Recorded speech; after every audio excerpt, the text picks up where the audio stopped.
Hello, I'm Alex. I'm James. And I'm Dan. We're the Ragamuffins, and welcome to the 4th annual Ragamuffin Awards. We are celebrating all things 2025 with 11, that's right, count them up, 11 awards. We also, throughout this, have some very special guests who will be telling you their picks for some awards. So stay tuned and you'll see some of your favourite artists or some of your other favourite YouTubers who will let you know what they've enjoyed this year. And you guys in the Ragamuffin Club have got involved as well. We'll be revealing who you've picked as Album of the Year. Juicy.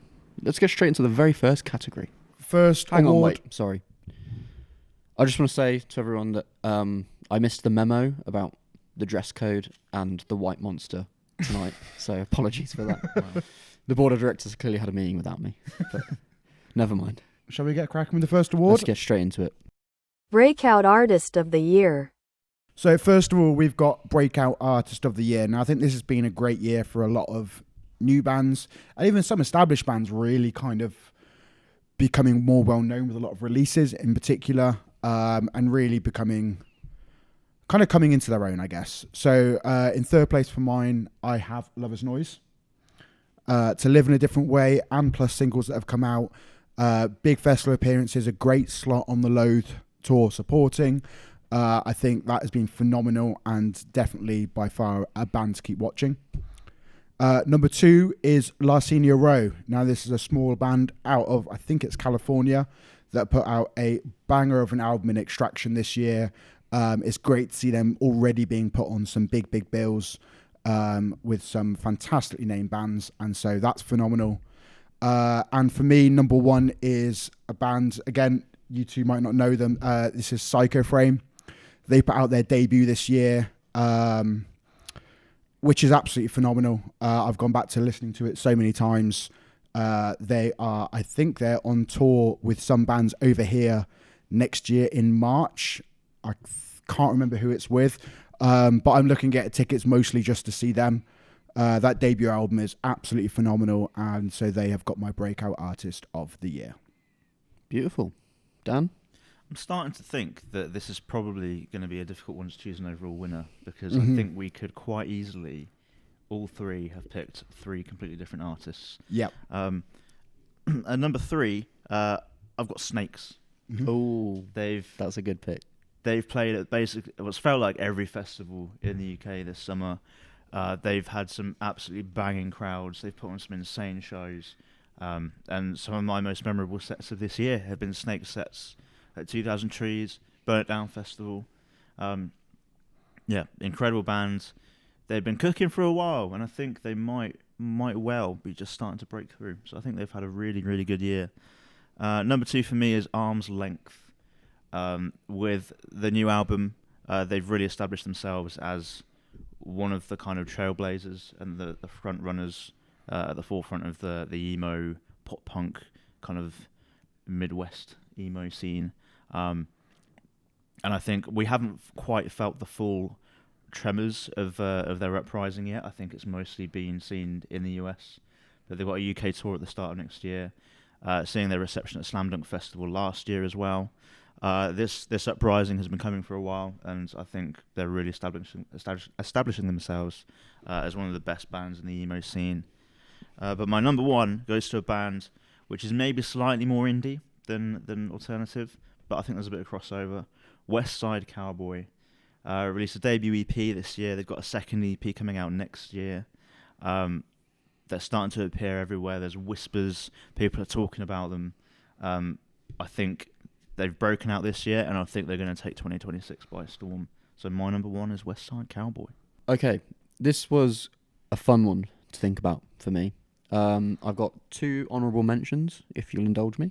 We'll indulge you. The first one is Orthodox. They are a US metalcore, hardcore band. They've been around since 2017, but their album A Door Left Open came out this year, and it fucking is so good. It's exactly the brand of metalcore that attracts me. So no wonder they're breaking out. The door's been left open.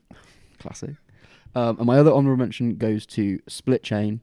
I feel like they've had a breakout 2 years. So, and it's been such a whirlwind that I think it's hard for me to sort of pinpoint, like, I don't think this year's growth was. I think across the 2 years that they've had, it's been just unbelievable for them. But I think if you try and look at the year in an isolated way, I think they had a lot of momentum coming into the year already. Not to diminish what they've done, but anyway. At number 3, I have Long Goodbye. This is northeastern metalcore at its absolute finest. They released their debut EP, I think, last year. I Used to Dream of Drowning, and it was fucking phenomenal. And they followed it up this year with their second EP and a run of really important sort of tours and festival appearances that they've had. At number 2, I've got Knives. I fell in love with the album Glitter this year. I think it's sort of... Would it be hyperbolic to say that this maybe kind of redefines what post-punk can do? I think it's really interesting. I really enjoy it. I think for a genre that can be quite repetitive, this is like the freshest thing I've heard in that scene for a long time. But at number 1, I have Love Is Noise. To Live in a Different Way was released in February. That's how long this year's felt. Wow, because I was convinced that it was last year when I was doing research for this, and I was wrong. But, and I think if they had just done that album alone, they probably still would have been in my top 3. But they followed it up by becoming a full band, releasing 3 incredible singles, playing incredible shows everywhere, and just sort of, they're just doing it. And I feel like proud. I don't know what, you know what I mean? I know that sounds kind of silly, but like... You've been championing them for a long time. I've been really enjoying that band's music for such a long time. And I feel like they're starting to get their flowers. I think they got a lot more good coming their way. But they are my breakout artist of the year. And by our random mathematics, I think that also makes them collectively, if we're in agreement, breakout artist of the year from us is Love Is Noise. Oh, if our scoring system seems a bit random, we basically just...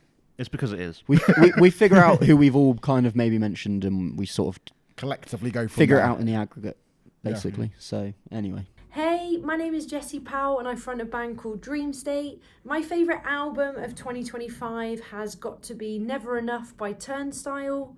My favourite song is Caramel by Sleep Token, and a band that have really inspired me this year after sharing the stage with them on at Slam Dunk is Landmarks.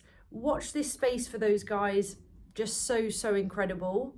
I also want to quickly shout out to every single girl-fronted band in the scene right now that is absolutely crushing it. You've got ADF, As Everything Unfolds, Lake Malice, Defences, Future Palace, Cage Fight, Employed to Serve, Vexed, just to name a few. And that's actually quite a lot compared to like 10, 20 years ago when there was like 2 or 3 bands that I could list. Also, Marmozets are back, so I'm so excited to watch those guys take over again. Merry Christmas, everyone, and I'm wishing you a happy, healthy 2026. I hope to see you in a pit really, really soon. Thanks very much, Jessie from Dream State. Loving the jumper. Other things that look great. Album artwork. Best album artwork. It's something that I find like some bands can nail consistently. Yes, but I think that this year was a bit dry. I think it was a bit dry as well. Do you want to start it off? I would love to start it off. I don't have any honourable mentions because, frankly, a lot of you didn't do very well. Deftones with Private Music. I think it's just a very striking image. Every time I see it, I'm just sort of like, yeah, that looks cool. So I guess that's really all I can say about that. Number 3 for me, also Deftones. I think, like you say, it just kind of stands out. It's striking. I think it's somewhere behind us. It's over there, behind Dan. There it is. It stands out. It's striking. It's nice and bold. It's going to catch your eye. Whoa. That's what you kind of want out of album artwork. Look at it. Gorgeous. Big snake. Number 2. Snake. Number 2 is Cursed by Paleface Swiss. Fantastic album and fantastic artwork. Kind of has them all on the artwork as well. Just looks quite cool, really, I guess. But number 1 for me is The Darkest Place I've Ever Been by Landmarks. It's an obvious one, but like you said about painted to the Are you artwork. putting this at number 1 in every No. Like you said, this is purely it. Sweep for James. you said about painted artwork. There is a fantastic video they put on the YouTube channel of the artist. It isn't just that kind of square image you have. It's a massive landscape of different bits and details in there. And they've cropped it. A lot of time they have cropped it. You can buy, I think, the full artwork as prints. It looks absolutely beautiful. And it's nice to see like the behind the scenes of an actual artist painting and creating the artwork that gets used. And so, yeah, that's my number one. At number 3, I'm putting the Acacia Strain, USA from God here. I just think it looks cool as fuck. It looks kind of like a medieval painting kind of vibes. It's all black and white. There's like some ghosts and skeletons and shit going on. I fucking love it. It's cool. And it's the kind of album artwork where you see the artwork and you know exactly what the music's going to sound like. Yep. Like, they ain't fooling around. Number 2, the Callous Dow Boys, I Don't Want to See You in Heaven. I love album artwork that just looks like that is basically just a photo. This is like really like grainy, like almost like film-like. Like these people kind of running off into the distance. It just feels very kind of freeing, but also haunting at the same time, which is exactly how the album sounds as well. Really representative of the album, and I just love that piece of artwork. Synergy. We should do this drunk next year. Oh yes, 100%. yes. Number 1, Deftones, Private Music. It's bold, it's bright. Again, it just looks cool. Gorgeous. It looks cool, and there's a couple of different color variants as well. Like there's the green one's the normal one, I think, and then there's like a pink one. There's a purple one. There's a pink one. You can just change the color. You can collect them all. And you know what? It looks great in every color I've seen it in. Like the old Mr. Bean VHSs. Do you remember those? Those are in different colours. I'm gonna be honest with you, no. Fuck. No, Someone out there. No, I remember those. Yeah. Yeah. We had a few of them. They was fucking sick. We had a few of them growing And up. then here's the thing, right? Tangent. On like the special features on each VHS, he would advertise the other colours. So if you're watching like the blue tape, he'd walk in and he'd go, "We've got a red tape, and this one's in purple." You can watch the red tape or the blue tape. I went a bit Brian Bedondo. It did a bit. Brr. So maybe comment your favourites. Mr. Bean tape. Comment your favourite Mr. Bean skit. That'll be fun. Yeah. Do you guys have a favourite? I like the swimming pool one. I think. Swimming pool one's good. I think the car one's a classic. Him trying to make the Christmas dinner, I just feel that's pretty iconic. The one where he's driving on the roof. Yeah. Oh, the Christmas dinner one's great. Christmas dinner one as well, yeah. And he's using like a broom to steer. Yeah, it's classic. When he's trying to decorate and he's trying to like measure things as well. Yeah. Great memories of that. Oh, Mr. Bean. Hello everyone, I'm Stu, or you may know me as SMTV, and I want to thank the guys in the Ragamuffins for having me for this prestigious event as we take a look back on 2025 and what an awesome year it was. My single of the year. Now, for me, as soon as this song was released and the video that came with it, I was hooked. I could not stop listening to it. And I mean, it may be pretty obvious who this belongs to. For me, the single of the year has got to be If It's All the Same to You by Malevolence. An incredible song, some incredible riffage, lyrics, just top notch, everything you expect from a Malevolence track. And that music video, we don't get really good music videos anymore, but they always take it to the next level. And 10 out of 10 song, 10 out of 10 video, easily my number 1 single for this year. Now, let's talk about the album of the year. More specifically, SMTV's album of the year. It was a very close one between 2 albums this year. I think I've got a winner, but I'm going to go ahead and tell you my runner-up. And I've got it right here. And it can only be Architects with The Sky, the Earth, and All Between.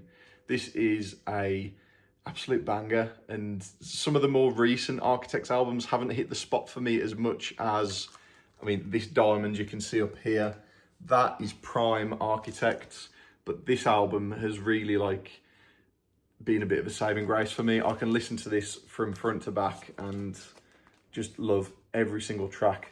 So this is my runner-up. So of course you want to see what the winner is. You could probably skip forward because you know what the answer is. Of course, it is Malevolence, where only the truth is spoken. This album is front to back, banger after banger, just relentless. It's non-stop. It's by the boys, and it's everything you want. Thank you to the guys in the Ragamuffins. I love you all. You're all a bunch of legends, and I appreciate you inviting me on. So thank you, everyone. Have an incredible Christmas and New Year, and I look forward to seeing what 2026 brings for all of us. Thanks, Stu, and congrats on 100 days of download this year. And for guzzling those glizzies. On to the next award. Best Music Video. Music Video of the Year. No, I am not a particular viewer of music videos. I don't really watch them that often. If I do, I watch them once, and that's about it. Apart from Worst Wishes, who have put out a couple of great ones this year. Four of them, if you can believe it. double more to the come? couple. More to come, yeah. So I'm going to abstain from this one and move over to these two and let them fight amongst themselves. Do you want to start, or do you want me to start? I'd love to start. Go on, I you start. Bloody love music videos. I think they're a lost art form. Mm-hmm. I think since the loss of Scuzz and Kerrang on TV, and music channels in general on TV, I think that's where the decline started. So it's been slim pickings this year again. But I'm urging you, viewers, bands at home, just start making proper good music videos again. Put some effort in. Go crazy. And then Do you know maybe what I I'll mean? watch them. Yeah, then Dan will watch. Do you know what I mean? At least once. He's at home sat watching paint dry because he's thinking there's no good music videos anymore. Give him something to do. Give Dan a music video in 2026. I love it. I love watching paint dry. He does love it. You just never know when it's going to finish drying. Brilliant. At number 3, I have got Knives with PhD. It simply just looks cool. And I don't need to give you any more information than that. At number 2, I've got Lover's Noise with It Hurts to Know You're There. Now, this is a band that give a shit about their music videos. And really, I probably could have put any of their videos from this year in. The Take 1 Minute video, beautiful, sweeping shots of cornfields, and Cam's just sort of vibing. I love it. The Everyone Bleeds video by Murray the Goat. So good. Murray the Goat, as in he's the greatest of all time, not a goat called Murray, just so we're clear. Goat Murray. But I've put It Hurts to Know You're There because I think it's just quite visually striking. It's, if you haven't seen it, it's a bunch of old boxy TVs set in sort of nature locations. The juxtaposition of technology and nature. Just showing some really beautiful footage. I love it. I really like watching it. But number 1 for me is Malevolence with If It's All the Same to You. A heist. Fucking Alan Ford's in it. I say no more. I have 3 completely different ones. So Oh, this is going to be bollocks. difficult. We're going to have to Dan, debate we'll have this. to- Well, I'll send have it to Judge watch. Dan. I'll have to watch your top ones And then just make a decision. decision. So number 3 for me is Turnstile with the Seeing Stars / Birds video. You see, I was so close, but I prefer the Birds video. I've put it in as both, as it's packaged in as one deal. I know it is. I do a bit of leeway here with my awards for this, as you'll find out. Yeah, I think both of them such a stark contrast, but both fit the particular music for it really, really well. You kind of get pulled into the Seeing Stars part, especially, and can get really engrossed in watching that video. And then as soon as you have the Birds part of it, you kind of start to see that Turnstile chaotic energy. And who wouldn't want to be there when that was being filmed? Number 2, I have got Lorna Shore Glenwood. It's really interesting because I watched the downbeat that had Will and Austin on, and them kind of talking about Glenwood in particular as a song, and it being kind of the story of Will's childhood and the difficult relationship he's had with his dad in particular, and seeing that reflected in how the music video is done. It perfectly kind of puts that emotion across into it. It's beautifully well shot, and you kind of get to see all of this thing throughout the years, and the kind of ending like minute and a half where you have both him and his dad now kind of on the doorstep of their old house talking about it, is really quite beautiful and brings the whole song together in particular. Number 1 is a collective one. It is the Landmarks videos, because I have not seen all of them, because there is a collective theme. Huh? You can't include Creature. I can't include Creature, But it will be from that in particular. But that starts the narrative. Sulphur, Sombra 16. Shut the fuck up.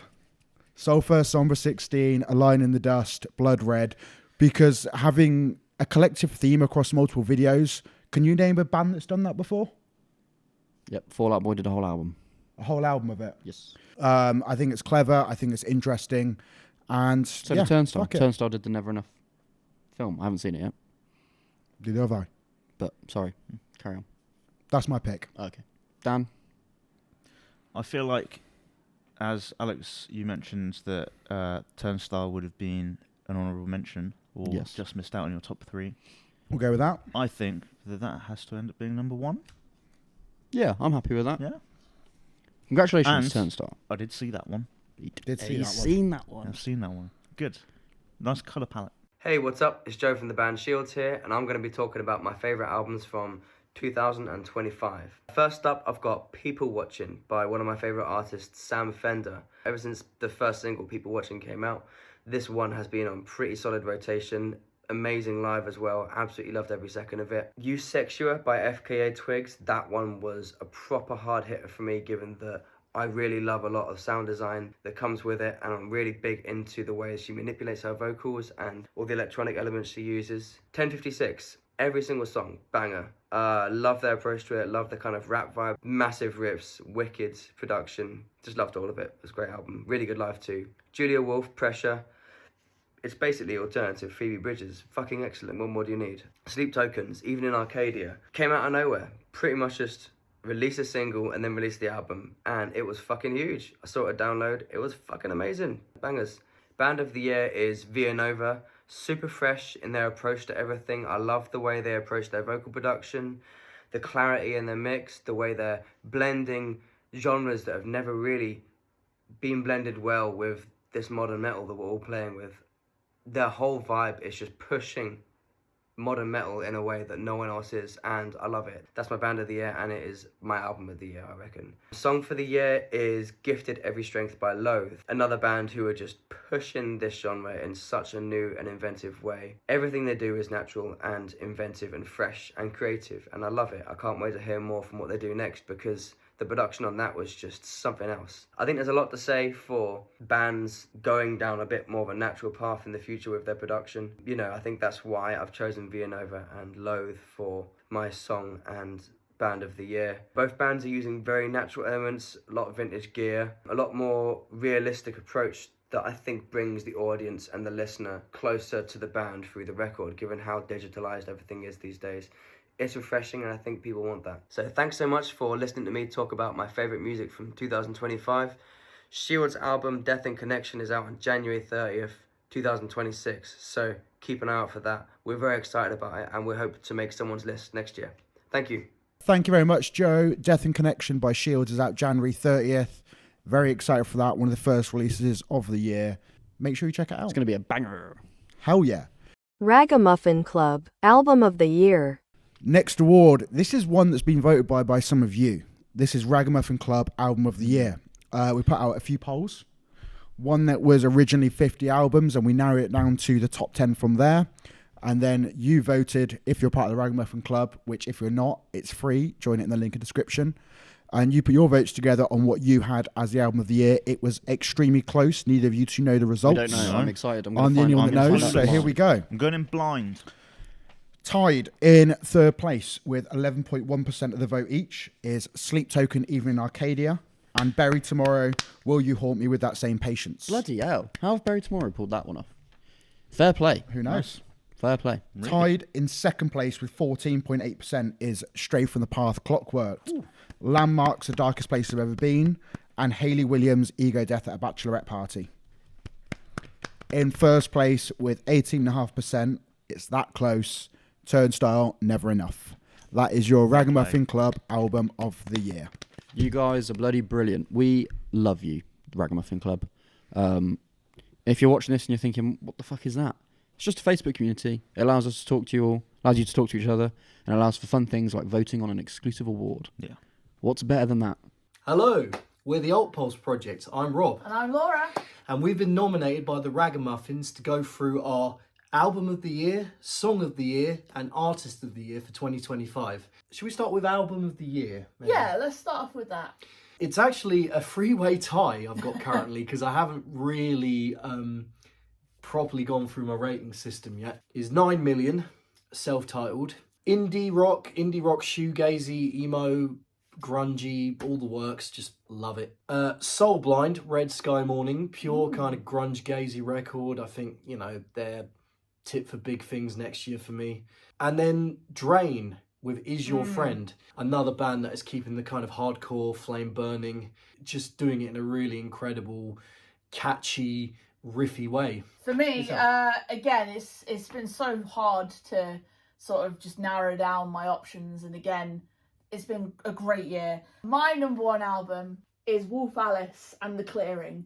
These guys have never done a bad album, in my opinion. They are so consistent. They're incredible live. If you love Fleetwood Mac, you are going to love this album. Yes. It is very 70s. Hey, we'll go next for Song of the Year, I reckon. Yes. My number one song for this year at the moment, as it stands, is a song by Baby Metal featuring Poppy, From Me to You. Absolute banger. My number one song of the year is All the Rage by Higher Power, which is an outside choice, I feel. Yeah, I think so. But I love it. I have not been able to stop listening to this banger ever since they released it. Artist of the Year. My artist of the year, and this is just a complete non-surprise, I would say, really. It's Turnstile. It has to be Turnstile. I'm going to have to echo you, and my artist of the year is also Turnstile. Charlie XCX was not wrong when she said it was going to be a Turnstile summer. I forgot about that. Yeah, she put the thing up at it was Glastonbury. She headlined Glastonbury. Turnstile, absolutely incredible band. Just their growth in the last few years, you know, seeing them at 2000 Trees 3 years ago on the main stage and playing at Kentish Town, to now selling out Ali Pally, putting on an incredible show, and I've just the whole community vibe that they bring to their shows as well. Yes, is fantastic. Definitely. Thank you so much to the Ragamuffins for allowing us to send this video. Be a small part of this video. Please do check us out on YouTube. We are at the Alt Pulse Project. On YouTube and on Spotify as well. You can find podcasts of ours. Yes. We intend to keep doing content, hopefully more than just vlogs. Hopefully we'll see you guys at a gig at some point. Or a festival. Most likely, because we've got a lot in our calendar for next year. Yeah, we do. Well, it just remains to say that I'm Rob. And I'm Laura. And we've been the Alt Pulse Project. See you on the other side. Take care. Thanks to Rob and Laura from the Alt Pulse there. Beautiful Christmas decorations. Getting in the festive spirit. Gig of the Year. And the next award, Gig of the Year. Number 3, I'm going with Pup in Bristol. It's at the Marble Factory, which has now changed names to wherever you went to. The Prospect Building. The Prospect Building. Great venue. My first time in that venue, and I fucking loved it. As James has described it before, it's like a mini Ali Pally. It's got like food vendors and stuff around outside. You can just go in and out as you please, get some fresh air, get some drinks and some food between the bands, and it's kind of like a warehousey vibe inside. Yeah. It's really, really cool. I love it a lot there. And Pup were fucking brilliant. Touring the new album, which is great, but they packed the set full of some oldies as well. Really well balanced set. Always high energy and really, really fun seeing them live. So that's been one of my favourites this year. Number 2, I think I'm going to go with, maybe there's perhaps a little bit of recency bias, but Landmarks at the Roundhouse.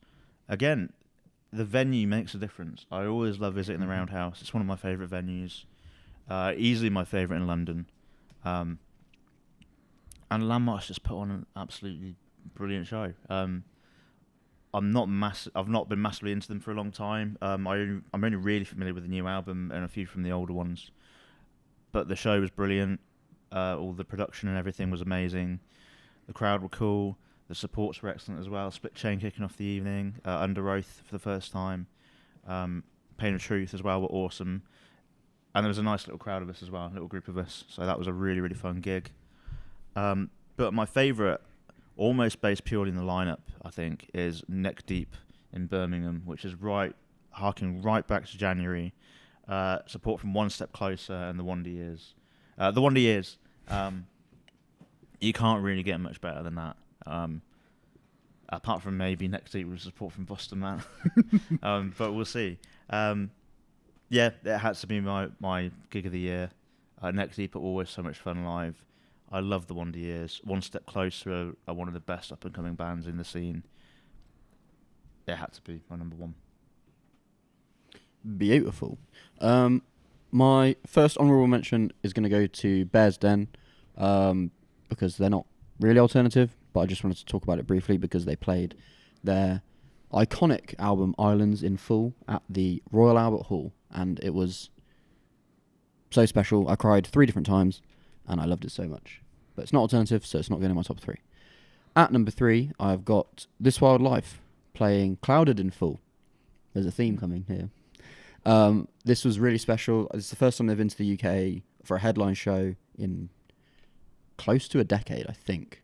I might be wrong. But you could tell it was just a room full of people who had waited 10 years to hear that album. So that was really special. At number 2, I have got Turnover at the Roundhouse playing Peripheral Vision in full. Nice. Is it maybe one of the best alternative albums of all time? Yes, I think so. So, yeah, the gig was great. They sounded amazing. The vibes in the room, immaculate. But my gig of the year, unquestionably, is Robbie Williams. I had the best time ever. Hell is gone and heaven's here. James, what are your 3 picks? So I've got an honourable mention of 1056 Cabal Victims and Dali at the Dome. Wonderfully heavy. I thoroughly enjoyed the 1056 album from this year, I.O. And to see it in a venue like the Dome, which is just phenomenal. No barrier, 500 cap, absolute chaos. So that's an honourable mention for me. Number 3 was one of the first gigs I went to this year, which was Paleface Swiss, The Acacia Strain and Desolated. This is just after Cursed had come out, supporting that album. It was phenomenal to see and stands out. Paleface, one of the best live bands I've seen this year by far.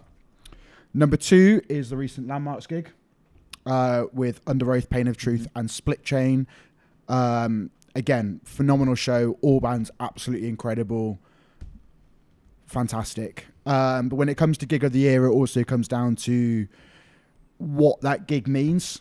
And so for me, my gig of the year was Stray from the Path, Alpha Wolf, Graphic Nature and Calvin Louise at the Prospect, which obviously you went to.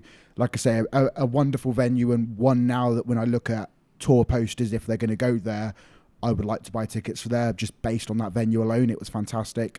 But it being Stray from the Past final show, plus the stacked level of bands that were there, the luckiness of seeing Lucas perform the second time with Alpha Wolf, doing 60 centimetres of steel was a nice added bonus as well. Graphic Nature killing it as always. But being Stray's final show and just feeling that energy in the room, it was something special to kind of cap off that whole evening. So for me, that was my gig of the year. Landmarks at the Roundhouse is collectively the Ragamuffin gig of the year. Woo! I'm going to let Lucas chat to you all while I have a wee. Hey goats, this is Lucas from Holden Absence, dropping in to let you know what music I've been listening to in 2025. 2025 has been a really, really good year for me musically. I've been listening to a lot of music that I didn't know existed in many ways. I've been listening to a lot of glitch pop, hyper pop, botanica, K-pop. So it's been a poppy year for me, to be fair. But it's been really, really cool to sort of discover stuff and sort of hear things in the sonic palette that I haven't. And I hope to hear a lot more of in our space in the scene as well, you know. So I would say my song of the year is by an artist called Underscores, and the song is called Music. It's very much like a hyperpop masterclass. The production is amazing. The vocals are brilliant. The pop sensibilities are just through the roof. And I think there's a really strong sort of creative vision for that song. So that was the one that was just the most infectious for me. But I would also say in our space as well, a song I really, really liked by an artist I discovered called Vanna. And the song is called Pray. So I would 100% urge you to check that out if you're into the more metal side of things. I thought that song was amazing. My album of the year is Julia Wolf's Pressure, which was insane. Basically, Deftones meets Breakins. So if you know Ball, then you know that sounds like an amazing album, and it really, really was. They're just so consistent throughout. Every song was just amazing. And I was fortunate enough to see her when we played Warped Tour with her. So really, really cool way to cap the year off that I kind of got to see a lot of my album of the year live, which was cool. And then finally, Artist of the Year. You know me, I'm a chronic glazer. I can't help it, but I think you would be foolish to dispute that this year has been Sleep Token's year. They have done things that we haven't seen in our scene in, I mean, we're talking 15 plus years, if not more. When you think about how many tickets they just sold on their America tour, how many streams they just got on their new album, the fact that they've just been nominated for 2 Grammys, this is the first time they've been nominated for Grammys. I just think for a British band to have started in the last 10 years and to be selling hundreds of thousands of tickets and, kind of getting like hundreds of millions of streams on an album in that way, and to get Grammy nominations is just like, it's just so inspiring, and it is really special to see how high the bar is in our scene right now. So it's gotta be Sleep Token's year for me. So looking forward to 2026. I'm sure there's lots of good music on the way. So Merry Christmas. Much love to Lucas there from Holding Absence. I'm sure they're going to be in for a very big year in 26. They've been quiet this year, so I'm expecting big things. I hope so. On to big things. We've done our gigs, sets. Live set of the year. Now this can include festivals. It's those in particular sets we've seen that really stand out as a wow factor kind of thing. I have got 2 honourable mentions before I get to my top 3, and they are House of Protection at Download. I think I was the only one out of our group that went, but I had the best time ever. And Unpeople at 2,000 Trees was biblical to see a band reach a point of ascending to the gods like that. At number 3, however, though, I have Green Day at Download Festival. Purely for the vibes. What more do you want than to be just a little bit boozy on a summer's evening with all your mates, hearing some iconic and just evergreen music that you've known for most of your life. You're all singing together, dancing together. We're in the perfect spot. We were close enough to be in it, far enough out to have our own space. It was the Goldilocks of watching a festival headliner for me. Yeah. At number 2, I've got Let Live at 2,000 Trees. I never thought I would see this band ever. And the fact that I have and will be able to see them again next year is nothing short of miraculous to me. But that set was just perfect. It was worth suffering through the heat and the sweat and the just beating sun. But number 1 for my set of the year, I have picked Static Dress with their headline set at Burn It Down Festival.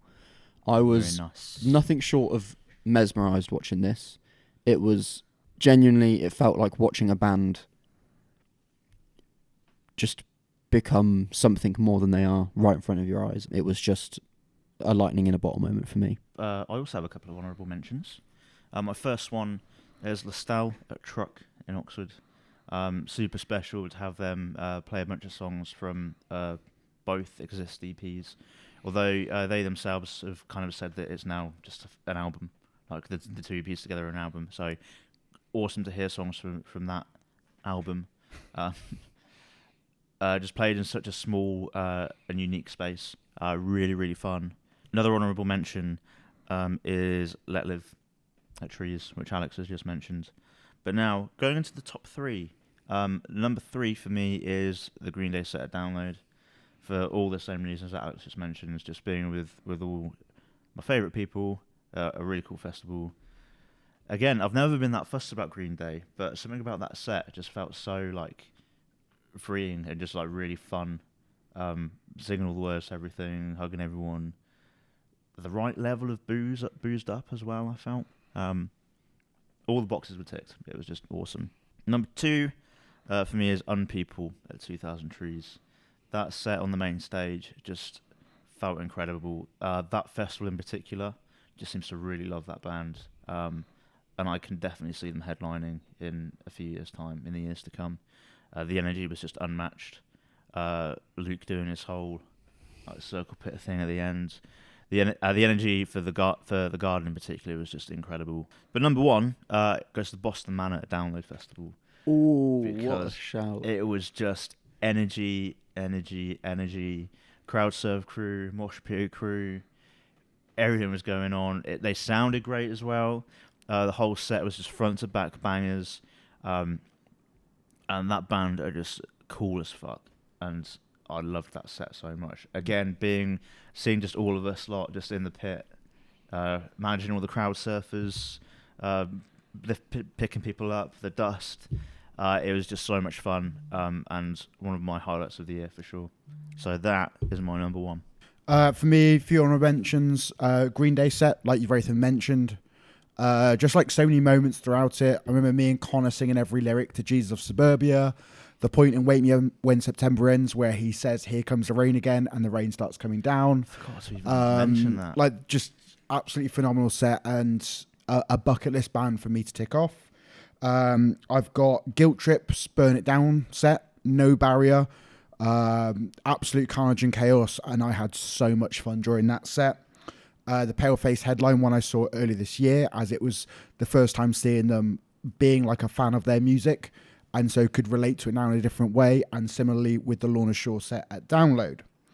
Now, my third place is the Straight From The Path headline set from their tour, being the last set ever that they will play, if they're not to reform at any point.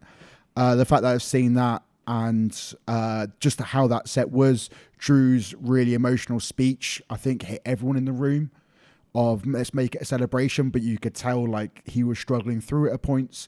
It was a fantastic set list, great production. They had proper like almost like police lights during 3, which like kind of just added to it. That was phenomenal. Number 2 was a set I saw right at the beginning of this year, which was Better Lovers at Electric Brixton, which is one of my favourite venues.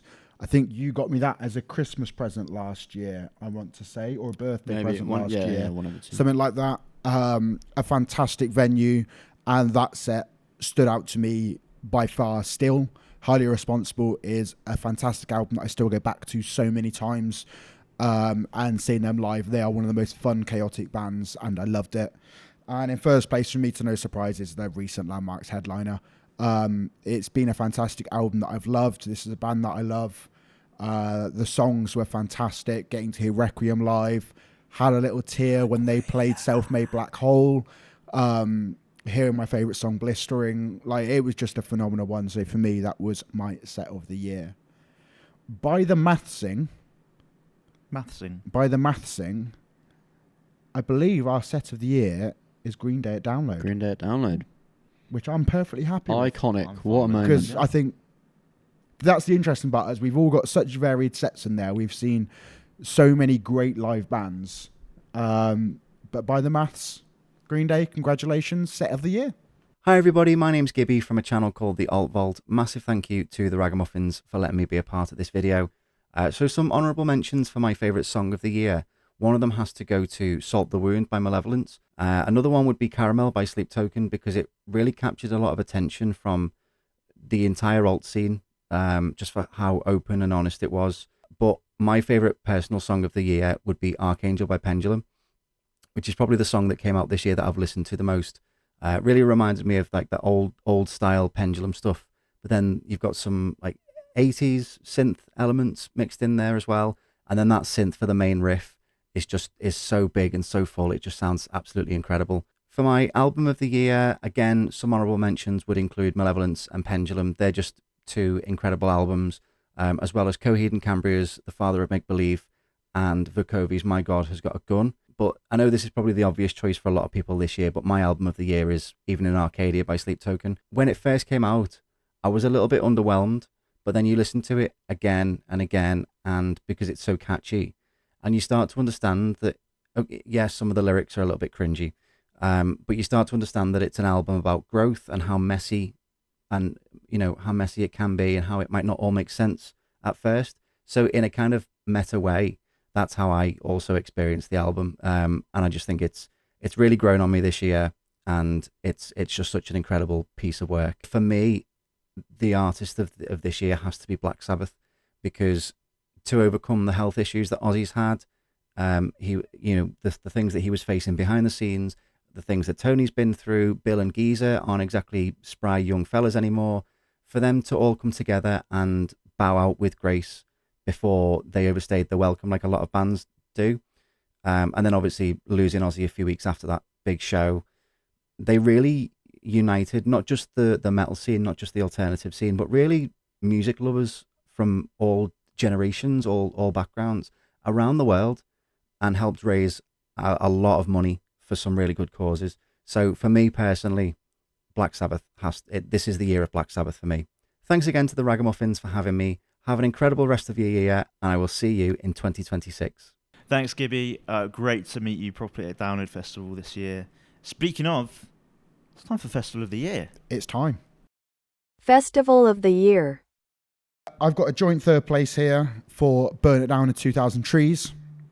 Both fantastic festivals, so many fantastic sets from each of them. Like I said, I can throw back to that Guilt Trip set in particular stood out to me from Burn It Down. Lover's Noise set was fantastic as well. Split Chain, phenomenal. Same with 2000 Trees. A lot of fun. A festival that we love going to every year. Absolutely phenomenal. Number 2 is Slam Dunk. Just the run of bands I saw at one point was so good. I think it went from like Stray into Landmarks. Had Electric Callboy in there. It was just really, really enjoyable. Had a fantastic day out. But number 1 for me is Download this year. There were just so many bands on each day that I went to go and see. So many sets that stand out. The Static Dress into Loathe to open up the Saturday on main stage was fantastic. Fit for an Autopsy in the tent before seeing Korn on the Sunday was phenomenal. Getting to tick Green Day off the list, absolutely amazing. For me, like seeing bands and set-wise, this was my favourite year of Download I've been to, I think, just for the vast amount of bands I got to see. So for me, that is my festival of the year. Lovely. At number 3, I have got Slam Dunk Festival. I think it's really easy to overlook this one when you look back on the year because all the other festivals are camping festivals or weekend long, so you feel like you're experiencing more. But every time I stop and think about every year of Slam Dunk, and I start thinking about how many bands I've actually been able to see, it's always absurd to fit that many in a day. This year was no exception. At number 2, I've got Download. It was maybe my favourite Download. 2022 was great. But this one was close. This one was really close. They're neck and neck in my mind. But for me, my favourite festival of the year was Burn It Down Festival. I think it has now probably become my favourite festival to go to each year. The vibe, the setup, the community of people that it attracts, the team that put it together, the bands that they book, being indoors, the time of year it is, like all of it feels like a proper stars aligning sort of vibe for me. So let's Burn It Down. Shout out to the team because they're amazing. Number 3 for me is 2000 Trees. It's always a good time. Like, you're guaranteed a good time at Trees, and this year was no exception. Was it my favourite year at 2000 Trees? No, but like I said, it's always great. You can always rely on the team there to book a great lineup, and to just make you feel at home. Like, it always feels like we're returning home and to a place that's familiar. There's always the same people around. It's always just lovely to be there. So it's always, I think it'll always be one of my top 3 favourite festivals every year. But hopefully it can challenge for the top spot next year. Number 2, it's been tough this year, but I've decided to put Download at number 2. Again, it's up there with my favourite downloads I've ever been to. The meet-up on the Thursday was so special.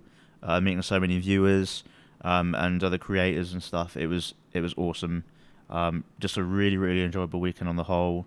The first time that I've been to see all 3 headliners, I believe. Mm-hmm. So it's got to be up there. But I think Burn It Down Festival just pips it to number 1.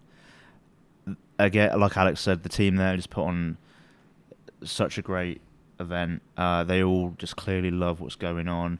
You can always see, I'm pretty sure I saw Matt crowd surfing at the Guilt Trip set, which is something new. Every year we've been, that festival has grown. They've put on something new, and this year was the same. Extra kind of half a day, which is staying for next year, it seems.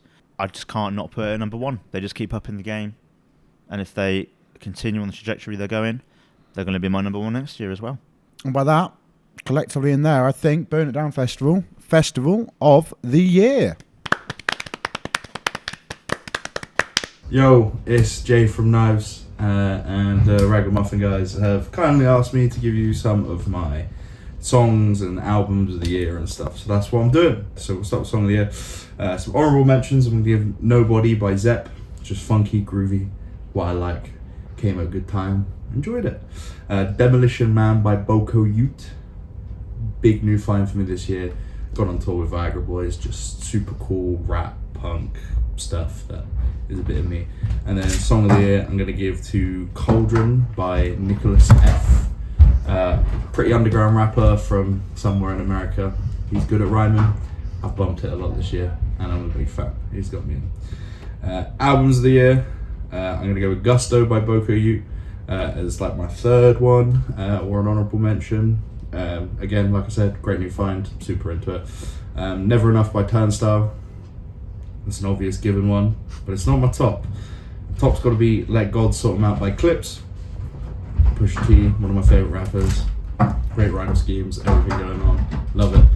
Artist of the Year, some honourable mentions I'm going to give to the homies Ditz, touring relentlessly, banging new album, Never Exhale. Probably just missed out on like my top 3. And then same with the songs, God on the Speed Dial. If you've got time, go listen to that album. And they just are very hard working. They're always on tour. And then Artist of the Year, I'm going to give to some more friends, Chest. Come out strong this year. I think it's their first full year as a band, touring multiple countries, Ireland, England. They're French, toured all over France, gone to the Netherlands, done Germany as well. You know, they're setting their route to do that in your first year and release all these really great high quality singles. It's a pretty good start. And yeah, I'm Jay, and that's all of them. Thank you, Jay from Knives. And if you fuck with the album Glitter by Knives, you'll be glad to know that they are doing Re-Glitter, a redux, reimagined version of some of their songs. Volume 1 is out now, which can surely imply the existence of Volume 2. EP of the Year. On to the next award, which is EP of the Year. 2 honourable mentions for me. Speed, banger. And unfortunately, guys, it's President. You know, some of you might not be happy about that, but it was a good EP. And number 3, I have Rosemary with The Lies They Made Me Believe. This is a compact little snapshot of Liverpool-based metalcore, baddiecore band, self-proclaimed. And it does exactly what an EP should do. Hello, welcome, this is what our band is. Do you like it? Yes, I do. I'll have some more of that, please. What more can I say? Number 2, I've got Bodyweb with Dead Wired. This was a cool sort of... I think I said in one of our previous episodes that Bodyweb kind of sounds like they would be on the Blade soundtrack. One of the best compliments I can give to anyone. But at number 1, I have... And this sort of shows to me how good the UK metalcore and hardcore scene is, and especially at sort of like the grassroots and up-and-coming level. Number 1, I have Long Goodbye with To Reconcile with Death for the Sake of a Beautiful Ending. Takes all the themes that they do on the first EP, turn it up to 11, implement some new stuff like a little bit of clean singing at the end, just a little dash that in. But it's brutal, it's heavy, it's crushing at all the right times, and it's just a little bit of me. So there you go. Number 3, I'm putting Lestal with Exist Volume 2. I could have put it higher, but they've told me that it's an album, the two together. You've been told. They nerfed themselves. I don't know. Yeah, they've kind of ruined it for them there. So it's going to have to sit at number 3. Number 2 is an EP that Oxfordshire Music Scene magazine is describing as a masterpiece and the best debut you will hear in years. It's Worst Wishes with It Won't Feel Like This. Feel This Way Forever. They won't feel this way forever. He's not lying. That is what they wrote. They said it was. They did say it was a. They said it was a masterpiece. Their words. Don't shoot the messenger. Whoever AS is. Yep. Alex something. Bias. No, yeah, really proud of the boys. They've absolutely smashed it with that EP. I think it's come out exactly how they would have wanted it, I think, and exactly how they would have foreseen. Well, not on day one, but well, not on day one, but it's good marketing. Yeah. Love that EP. I've like genuinely, not just as a supportive friend, but also as a music lover. I've been spinning that all year. Not all year, because it only came out November. a month ago. But the songs have been out. Yeah. I'm waffling. It's a really good EP. Go and check it out. It's fucking great. But apparently not as great as what I've put at number 1, which is West Side Cowboy. This better be something great. And it is something great. Great blend of emo and indie. It just has such a nostalgic and warm feeling to it. It's a brilliant EP, and that band I think are going to be massive. Go and check it out if you haven't. In joint third place for me is Speed with All My Angels and Church Tongue with You Know It Was Me. The Speed one I think was fantastic and showed some nice development while staying true to their sound. And trying to experiment a little bit more, which I found very fun. And with the Church Tongue one, I found it an easy listen to go back to. Nico from Not Loose, his new side project, really, really thoroughly enjoyed that. So was very, very excited hearing that. That Church Tongue pick is clutch. Yeah. Number 2 is also Worst Wishes. A masterpiece, the best debut. I feel like I can't put it number 1 because that's too much nepotism. But seeing what you guys have done and how you've put it together over the time, seeing everything behind the scenes just adds to it so much more when I get the chance to listen to it now. It's wonderful to support your friends and to see everything on Spotify, not just as friends, but you being my brother. I'm so incredibly proud of you, genuinely. Seeing songs that you wrote literally in your room during the lockdown and seeing them now on Spotify and getting the recognition they deserve. I can be the proud person to say I'm the only person who's been to every Worst Wishes show as well. No, seeing what you've done this year, seeing all the hard work behind the scenes especially, makes me extremely proud. And you guys have done so well. However, you're not number 1. Number 1 for me is Trivium Struck Dead. I think it's interesting to see a band at this stage in their career going with the EP route. And I think what they did was exactly what they needed to do with it. And it's made me go back and listen to it multiple times. I feel as if the maths be mathsing, it's Worst Wishes. Unbelievable. So, the Ragamuffin Award for EP of the Year, if you'd like to make an acceptance speech, is Worst Wishes. With It Won't Feel This Way Forever. Congratulations, sir. Thanks, boys. Congratulations. Please accept your awards. This is an incredible honour. I'm going to need that back. Yeah, there you go. Thank you. And speaking of Worst Wishes, here they are now to tell you some of their favourite awards. Hey, it's Josh from Worst Wishes. Hey. Who are you? Oh, I'm Lewis from Worst Wishes. And my 2025 album of the year is Violet by Ellis Dunes. My song of the year is Two-Headed Trout by the Calistar Boys. And my artist of the year is Jules. My album of the year is Motion Blur by Split Chain. My song of the year is Kubrick Stare by the mighty Straight From The Path. Rest in peace. And my artist of the year is Glass Beams. Big up the Ragamuffins.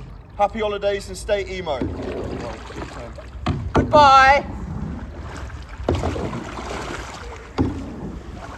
That'll probably do, right? There's your fellow boys in Worst Wishes, playing chess in the middle of a river, it seems. Yeah. So thanks very much to them. On to the next award, Album of the Year. Album of the Year. Are we at that point already? We're at that point already. We've got three more awards. Big That's boy it. shit. What a year it's been. Don't know about you two. This has been probably my most difficult one to actually choose. I spent so much time throughout the year and I've been listing the albums and trying to listen back to them. And so I do have quite a few honourable mentions to give here. Lorna Shore with I Feel the Ever Black Festering Within Me. Whitechapel Hymns in Dissonance. You mentioned it earlier, Orthodox, A Door Left Open. Larcenia Row with Extraction. And Psycho Frame with Salvation Laughs in the Face of a Grieving Mother. Try saying that 5 times fast. Number 3, though, for me is Cursed by Paleface Swiss. It was a great start to the year and has consistently been amongst my rotations of music. I think it's aged well throughout the year as well. Seeing it live was phenomenal. It shows a great balance of them kind of pushing their sound forwards and a great diversity across the album. Number 2 for me is Straight from the Path, Clockworked. I think to go out how they did on their terms was fantastic for them, as much as I'm going to miss them. There are so many fantastic tracks throughout this album. Having the different features was fantastic. It's just a great album. To no surprise, it is the darkest place I've ever been by Landmarks, is my album of the year. Ever since it came out, I've just not stopped listening to it. It was my most anticipated album by far, and it lived up to expectation and more. The diversity across the album is fantastic. Hearing them kind of go into a heavier sound with songs like Requiem, and then you've got songs like Funeral, where it's very soft and delicate. I feel it is a phenomenal album and gets my award. Essentially, my entire top 5 has kind of swapped positions with each other throughout the year. I'm going to give an honourable mention to the one that has moved around that ranking the most. I think it settles at number 4 as a final position. It's the new Turnstile album.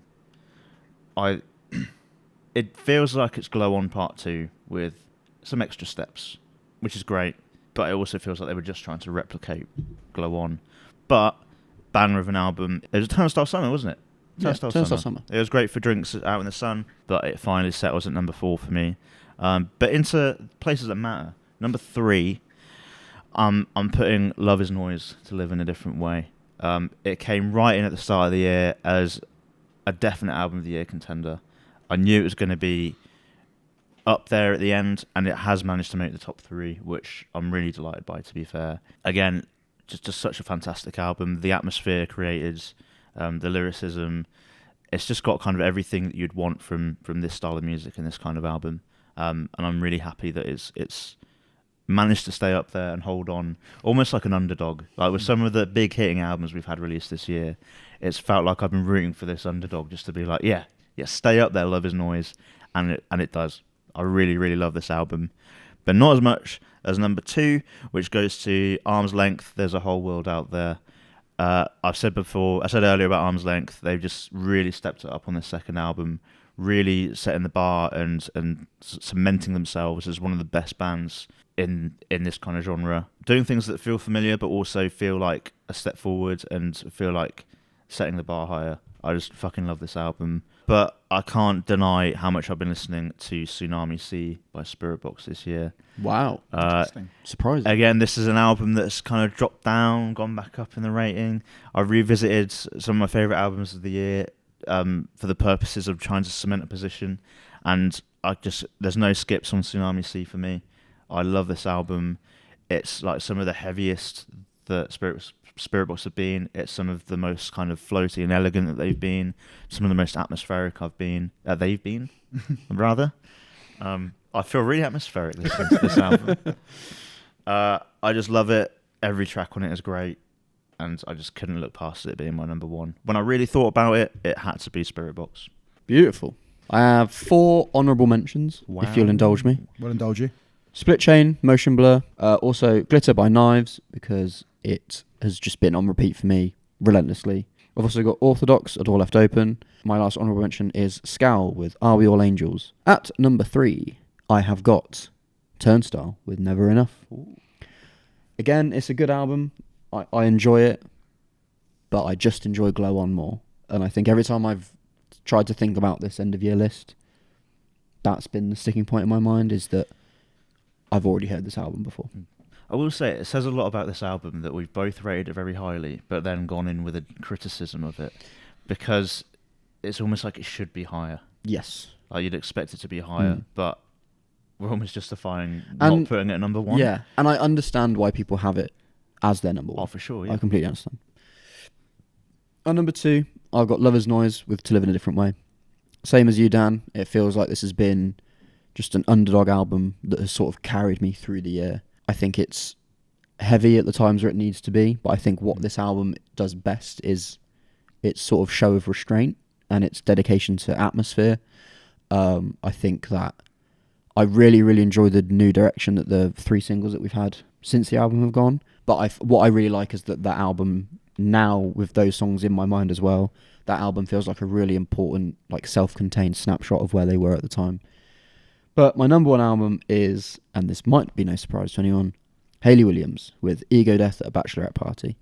This album just took me up in a whirlwind. From its release and rollout being 17 singles that you were sort of encouraged to put into your own order and like figure out what you wanted the track listing to be. And that sort of existed in that format for a while. And then eventually she sort of went, okay, actually here is what the album is. And then to add not one, not two, but 3 songs to the track listing to round it out to 20 songs that still like effortlessly holds my attention, goes through so many different moods and vibes. I feel like this album could only exist as a Hayley Williams album. I don't think it could exist as a Paramore album, and I wouldn't want it to. It feels like it needs to be her and her alone doing this. And it's home to some of my favourite songs of the year. It's the one that I put on when I don't know what else to listen to. It's the one that I put on when I know what I want to listen to, because that's what I want to listen to. So that is unquestionably my album of the year. I think by maths, that makes To Live in a Different Way by Lover's Noise the Ragamuffin album of the year. We love an underdog story. Well in. Song of the year. Song of the year. This is always a difficult one as well. It doesn't get much bigger than this. There's lots of songs. Dan, tell me about some songs. Some songs. I might just go straight in. No, I'm not going to go straight in. I'm going to do an honourable mention. West Side Cowboy. I never met anyone I thought I could really love until I met you. It's just a song that stuck with me and stuck in my head throughout most of the year. As I've already said countless times, this band are going to be massive. They're easily my breakout band for the year. Are they? Because I didn't make them my breakout band for the year, did I? Yeah, I did. Brilliant. Easily my breakout band for the year. They're just going to be huge, and you need to get on the bandwagon while you can. And be that guy that's like, yeah, I knew them before they released an album when they were playing in Bullingdon in Oxford. But into my top 3, I'm going to go with Arm's Length, The Weight.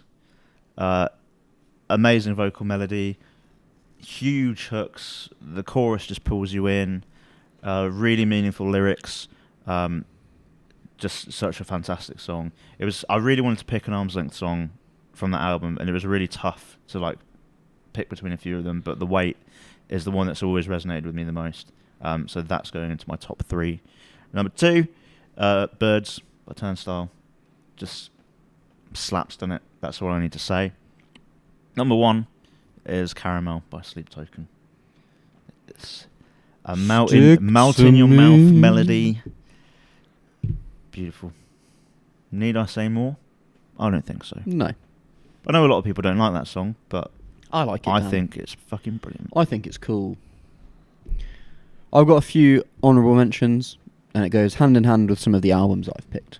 So, no surprises here. But I've got Turnstile with both Birds and I Care, because I like both those songs a lot.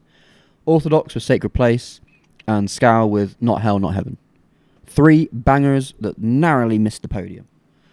But at number 3, I've got Rat Bag by Mouth Culture. Song of the summer. And I don't say that lightly. I don't say that lightly at all. That was the song of the summer for me. I love it. And number 2, Parachute by Hayley Williams. I think that this is, at the moment, it's my favourite song off the album. But it changes like the directions of the wind. So if you asked me on a different day, I would have said a different one. But today you get that. But my number 1 song of the year, it's Love Is Noise with Everyone Bleeds. Nice. I think this is just... don't even have any words to describe it. Flawless. Heavy when it needs to be. Beautiful chorus. Crushing breakdown at the end. Riffage. Guitar solo. Great video. Great vibes. Great boys. Done. Love Is Noise. Song of the year for me. Honourable mentions for me. 1056 Pig. Absolutely love that. Heavy. Like with you, Orthodox, Sacred Place. Baby. Just, I hear the name of the song and I think of the guitar intro straight away. And it's perfect. Absolutely fantastic. On to my actual ones though. Number 3, I've got Lorna Shore with Glenwood. Like I said earlier on, with the music video part of it, a very kind of heavy and emotional song. I think Will's performance with it is fantastic. Really, really stand out from the album. Number 2 is Kubrick Stare by Straight From The Path.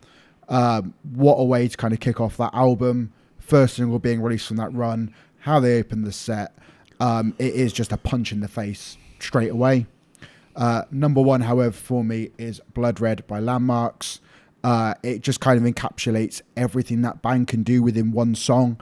It's got the beautiful melodic, the heavy, it's got the breakdowns. There are parts of it, especially in the French when he's building up, you don't have to know French, but Flo's emotion really comes through in just the performance and the delivery.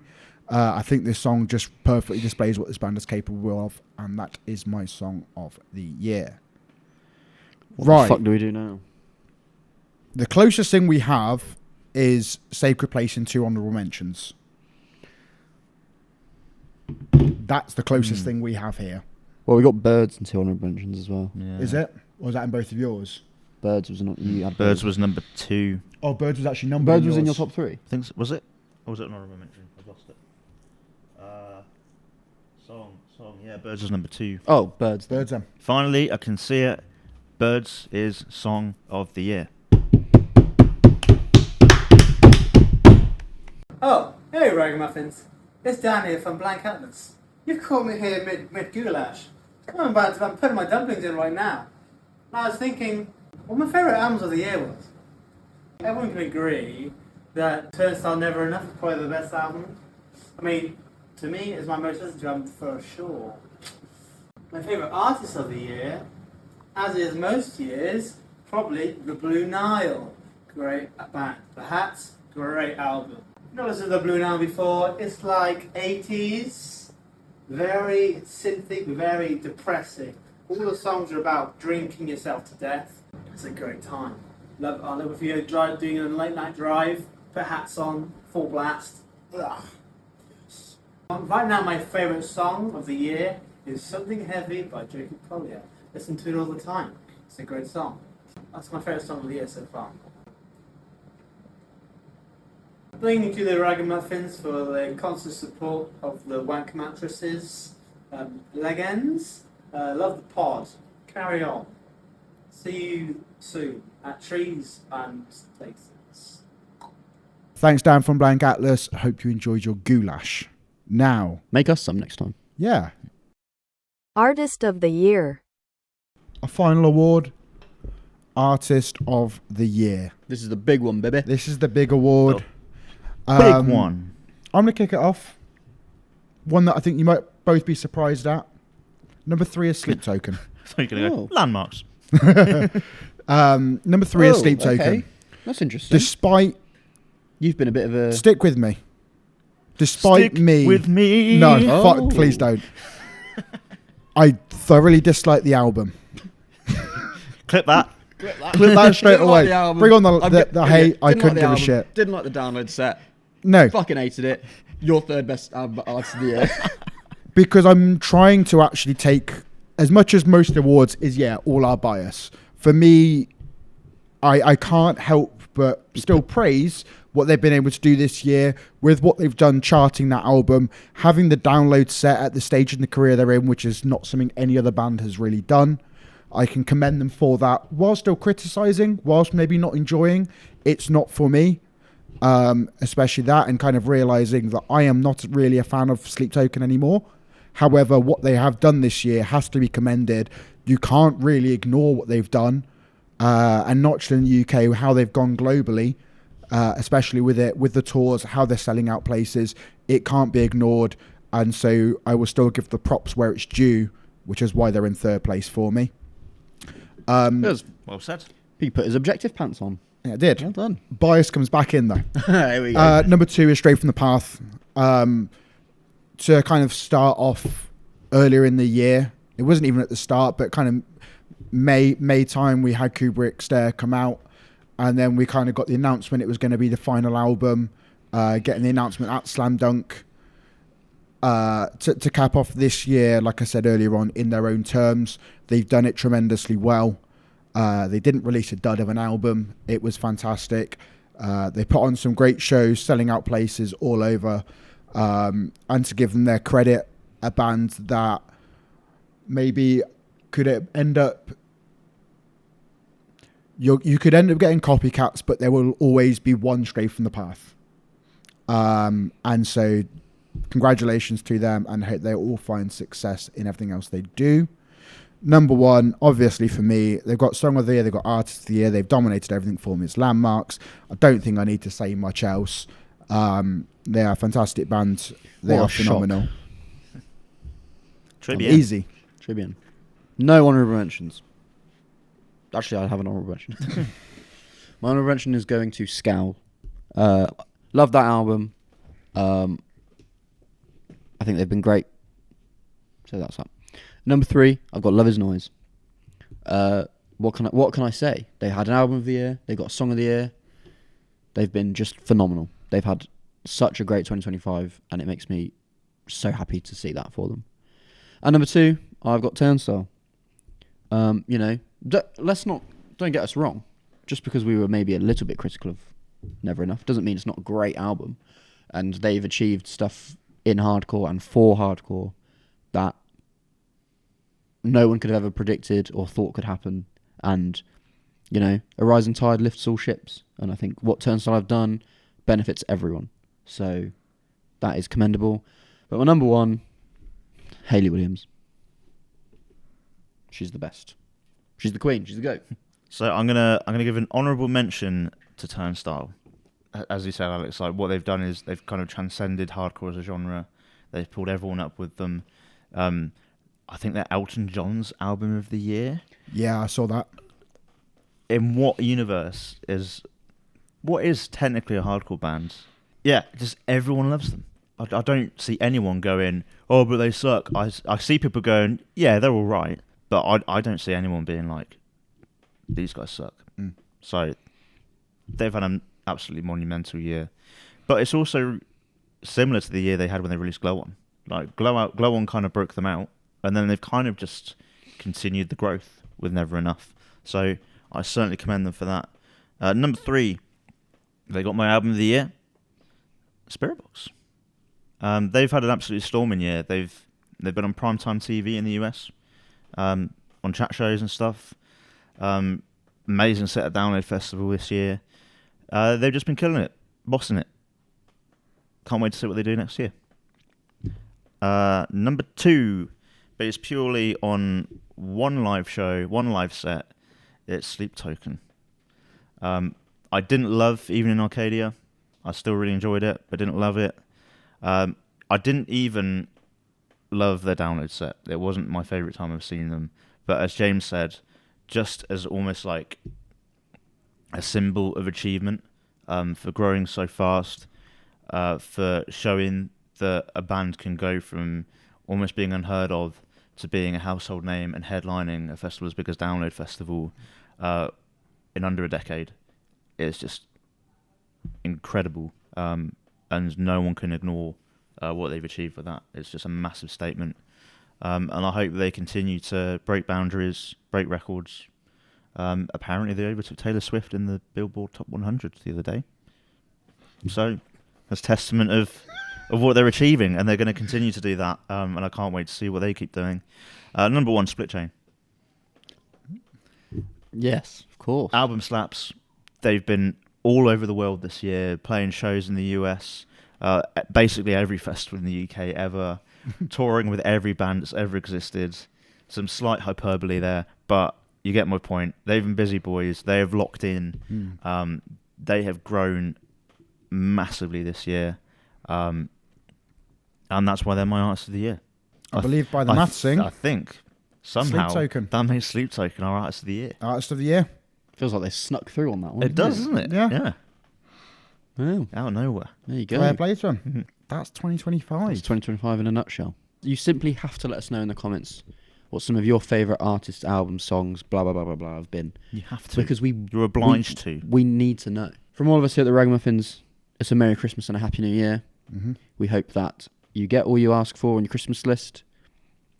And that 2026. Only if you've been good. Only if you've been good. Thank you for all the support you've given. Any video you watched in particular, if you're at the download meetup, that was something that was really special, meant a lot to all of us.